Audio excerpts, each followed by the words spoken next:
বৃষ্টি ও উজানের ঢলে হাওরে পানি বাড়ছে ক্রমশ। ইতোমধ্যে কয়েক দফা ঝড় ও শিলাবৃষ্টিতে ফসলের ব্যাপক ক্ষতি হয়েছে। তার ওপর বেশ কয়েকটি গুরুত্বপূর্ণ ফসল রক্ষা বাঁধের নির্মাণ কাজ শেষ হয়নি এখনো। বাঁধ নির্মাণে অভিযোগ উঠেছে দায়সারা ও নিম্নমানের কাজের ফলে এবার ফসল রক্ষা নিয়ে শঙ্কিত কৃষক। কিশোরগঞ্জের মিঠামইন উপজেলার সিঙ্গার হাওর প্রকল্পের ১৭ ও ১৮ নম্বর ফসল রক্ষা বাঁধের সবচেয়ে গুরুত্বপূর্ণ অংশের কাজ এখনও শেষ হয়নি।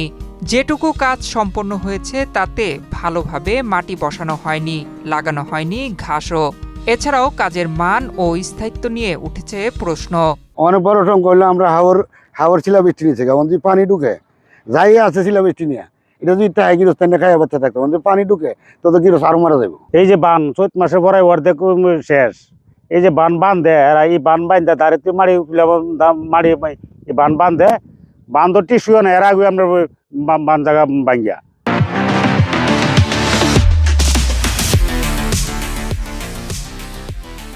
এই মেলে ৫-৬ বছর ধরে এই মিলে দাঁড়িয়ে খামচা মারি নিয়ে বান্ধে বান টিসু কুমালা। আর এই বান তো চৈত মাসে পরে শেষ, এই বান আমরা এর মধ্যে বেশিরভাগ ভাঙ্গে এই জায়গাটা। তো যদি আপনার ফাড়া বইতো তো ফাড়া বললে ভালো হলে বেশি।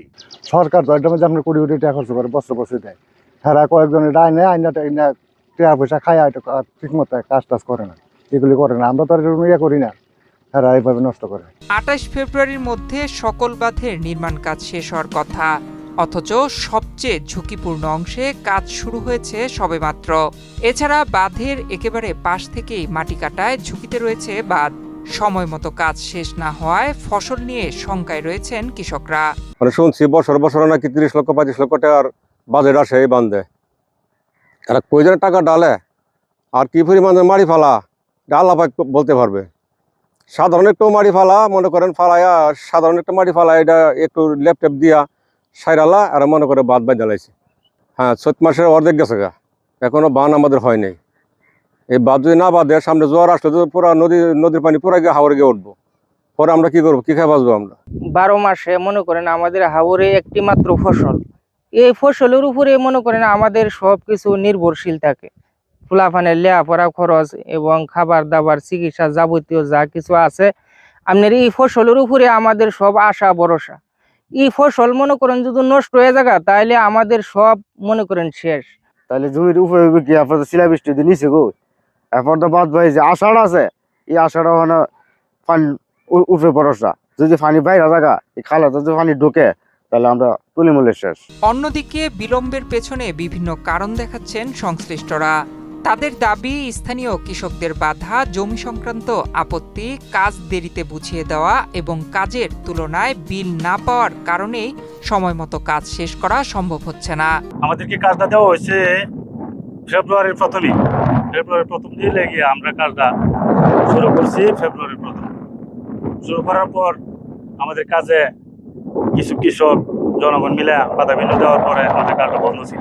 ৭ মাসে তোর দিকে সমস্যা নেই, আমরা কাজ কালকে আমরা কাজ করে এলাম, ইনশাল্লাহ কালকে আমরা কাজে পুরা কাজ হয়ে যাবো। আজকে ওই যে মাটি 50% মাটি আয় করছে, কালকে আমরা ইনশাল্লাহ পুরা কাজ ফিনিশিং দিয়েছি। কিছু লোকজন আমাদেরকে বাধা দিছে, বাধার জন্য আমরা এই কিছু রেড হয়েছে, এর ভিতর দিয়া আমরা কাজ করিয়া আমরা এলাকাতে আসছি। এলাকাতে আসার পরে এখন তো ঈদের বন্ধ গেছে, ঈদের বন্ধর কারণে ড্রাইভার আসে নাই। এখন ড্রাইভার আসছে, আমরা কাজে হাত দিছি। আশা করি আল্লাহর রহমতে আমাদের কাজ এই ৫-৬ দিনের ভিতরে কমপ্লিট হয়ে যাবে। বড় দইলে এটা ৩০ লক্ষ টাকা, ১,৭৪,০০০ টাকা দিছে আমাদের। আর আমাদের কাজটা এই যে হেদিকে একটা খাল আছে, এই খালটার মাঝে গেছে ১২-১৩ দিন, পরে বৃষ্টি পরে আর বাহিদা ওই মধ্যে দেওয়া আমরা গাড়ি নষ্ট হয়ে গেছিল এনে গেছে ৪-৫ দিন। বাঁধের কাজে ধীরগতির অভিযোগের পরিপ্রেক্ষিতে পিআইসি কমিটির দায়িত্বশীল ব্যক্তিদের চিঠির মাধ্যমে শোকজ করেছে উপজেলা প্রশাসন।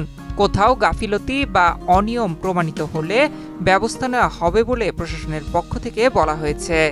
এটা এস্টিমেটে যেভাবে ধরা আছে, যেটা পাশ থেকে নেওয়ার কথা সেটা হয়তো পাশ থেকে নেয়, যেটা দূর থেকে ট্রান্সপোর্ট করার কথা সেটা দূর থেকে নেয়। এস্টিমেটটা না দেখে আসলে বলা যাবে না। হাওরে তো এই ধরনের ইয়া নাই, সুযোগ নাই। হাওরে তো পরিবেশ পরিস্থিতি আপনারা জানেন, হাওর একটা এক্সেপশনাল জায়গা। এ বিষয়ে আমার পিআইসি কমিটি আছে, তাদেরকে কাছে ব্যাখ্যা তলব করবো। এটা আমার অফিসে আছে। সম্প্রতি একটি সভায় কিশোরগঞ্জ ৪ আসনের সংসদ সদস্য অ্যাডভোকেট ফজলুর রহমান বাঁধের কারণে ফসল নষ্ট হলে কাউকে ছাড় দেওয়া হবে না বলে সতর্ক করেন। কিছুদিন যাবত আমি এখানে বলছি পিআইসি যে আপনারা দিচ্ছেন, ইউনু সাহেব বা নেতারা যে পিআইসি তদবির করে কারে কারে দিছ, তোমাদেরকে আমি বলি, যদি কোনো কারণে বান্ধের কারণে যদি জমি চলে যায় তাইলে কিন্তু আমি কিন্তু খুব সিরিয়াস হব, কাউকে ক্ষমা করব। সময় মতো এবং মানসম্মত বাঁধ নির্মাণ না হলে কিশোরগঞ্জের হাওরের বিস্তীর্ণ বোরো ফসল হুমকিতে পড়বে বলে আশঙ্কা করছেন কৃষকরা। দুর্নীতি ও অনিয়মের তদন্ত করে ব্যবস্থা গ্রহণের দাবি জানিয়েছেন তারা। ডেস্ক রিপোর্ট, বাংলাদেশ প্রতিদিন।